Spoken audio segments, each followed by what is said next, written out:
राम राम दोस्तों, सभी को मेरा नमस्कार। आज मैं आपको बताता हूँ कि हमारी ज़िंदगी जीवन इस कलयुग में कितना कीमती है। इसके बाद फिर दोबारा अगर मनुष्य नहीं याद बनते हैं तो फिर ऐसा मौका नहीं मिलेगा। अगर इस युग में आप अगर साधना नहीं कर पाए तो समझ लीजिए कलयुग के बाद जो युग आएगा उसके बाद साधना नहीं कीजिएगा, नहीं कर पाइएगा, क्योंकि हजारों वर्ष तक करना पड़ेगा। आप सोच रहे हैं कि कलयुग के बाद ख़त्म हो जाएगा, तो ऐसा नहीं है। ये गोल चक्र है, जो चक्र हमेशा घूमता रहता है। घूमते घूमते घूमते कलयुग आएगा, सतयुग आएगा, द्वापर आएगा, ऐसे आते रहता है। तो इसलिए आप सभी से अनुरोध है कि कृपया इस पे ध्यान दीजिए कि कितना कीमती है हमारा। मैं आपको 4 युगों के बारे में बताता हूँ कि कौन कौन सा युग में कैसे भगवान को प्राप्त करते थे। मैं कोई ज्ञानी नहीं हूँ और मैं बड़ा ज्योतिषी और बड़ा जानकार नहीं हूँ, लेकिन मैं संतों का बात सुनता हूँ, उसी से आप लोगों को बता रहा हूँ। संतों के बात जो सुना हूँ वही बताऊँगा। मैं उससे अलग नहीं बताऊँगा। आप लोग भी संतों का बात सुनिए। कलयुग बहुत भयानक है। इसमें अगर संत के बात पे नहीं चलिएगा, वो पालन नहीं कीजिएगा, तो आप फिर माया में फंस के बहुत ही संकट में फंस जाइएगा आने वाला टाइम में। देखिए, सबसे पहले आया था सतयुग। सतयुग में लोग हर कोई सत्य बोलता था, और उसमें सतयुग में योग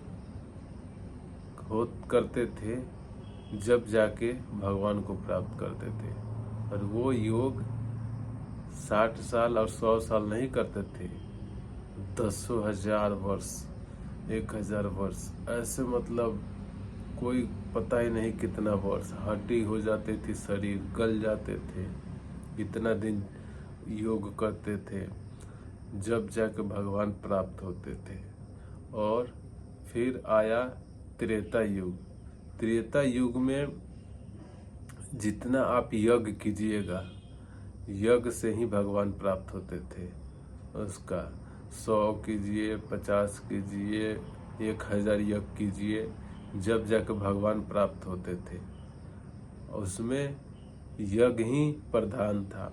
यज्ञ कर रहे हैं तो ठीक है, नहीं तो आपको भगवान प्राप्त नहीं होते। यज्ञ ही प्रधान था, तब भगवान से मिलते थे लोग। और फिर आया द्वापर। द्वापर में जितना आप पूजा पाठ कर लीजिए, उसी से भगवान को प्राप्त करना था। पूजा पाठ ही प्रधान था द्वापर में, तो इसलिए सब लोग पूजा पाठ करते हैं। पूजा पाठ से ज़्यादा टाइम लगता था पूजा पाठ में। तो जब कलयुग आया, तो कलयुग में भगवान ने देखा कि अब लोगों के पास टाइम नहीं रहेगा पूजा पाठ करने के लिए, यज्ञ करने के लिए, योग करने के लिए।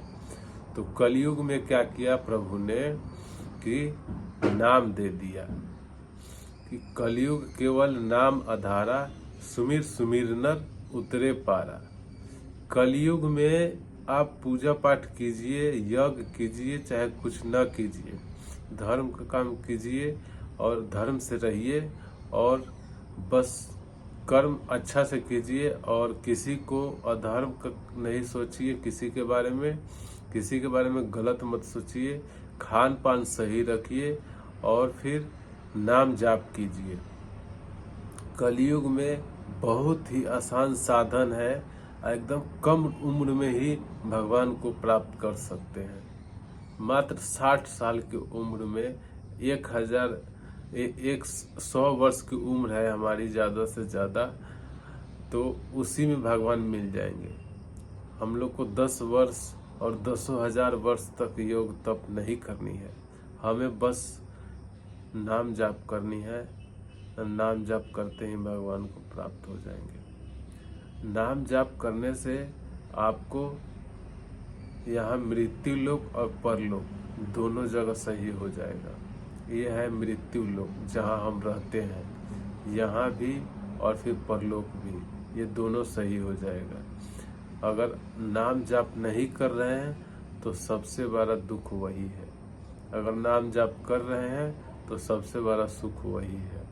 नाम ही सहारा है भगवान का, उसके अलावा कोई आधार नहीं है हमारा धरती पर। हम उसी के लिए आए हैं और वही करना चाहिए। हमारा जितना भी कर्तव्य है वो कर्म करना चाहिए, कर्तव्य करते हुए नाम जाप करना है। अगर नाम छूट गया तो फिर उसके बाद कोई सहारा नहीं है आपका, न घर, न द्वार, न धन दौलत, न पत्नी, न बच्चे, न माता पिता, कोई अपना नहीं है। सब भगवान के अंश है, भगवान के पास से आए हैं और भगवान के पास चले जाएंगे। इसलिए हम सभी से अनुरोध है, आप सभी से अनुरोध है कि आप लोग नाम पकड़ लीजिए। कलयुग केवल नाम आधार, सुमिर सुमिर नर उतरे पारा। बस इस बात को पकड़ लीजिए, उसके बाद आप सफल हो जाइएगा। जय श्री राम।